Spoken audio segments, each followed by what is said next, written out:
In the restrooms, particularly in institutions such as schools or train stations or department stores, there was a machine that was about 6 inches long, and it was made out of pewter, which doesn't rust, and it was called a soapitor, S-O-A-P-I-T-O-R,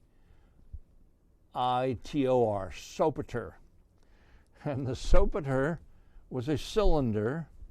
It looked like this cylinder, and it had a crank on it where you could, and this soap went inside the cylinder.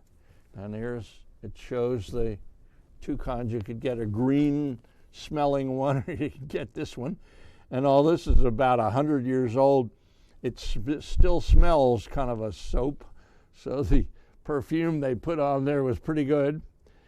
This copyright is from 1935, so it's 80 some years old. What happened was, in the men's room or ladies' room, you would go in and it said wet hands first. So you'd put your hand under the faucet and get it wet, and then you'd turn the crank, and what would happen, you'd get a little shaving, a little powder of that, and then you could wash your hands.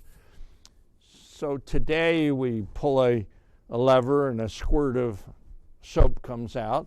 This was an early version of that. The cylinder, the soap cylinder, is kind of interesting.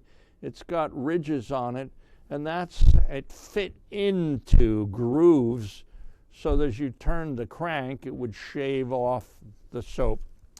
So that's a soapitor machine. You can still buy the soap, even though they're out of business.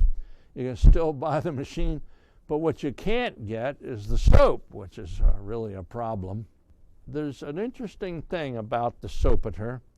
It says it is perpetually guaranteed. And I can't think of too many objects in the world that are guaranteed forever, perpetually guaranteed. But this was of such a consistency, the pewter in the machine, all you had to do was refill the soap, and there was nothing to break. It didn't have bearings in it because you weren't turning it very fast. So that to me is noteworthy, that is perpetually guaranteed.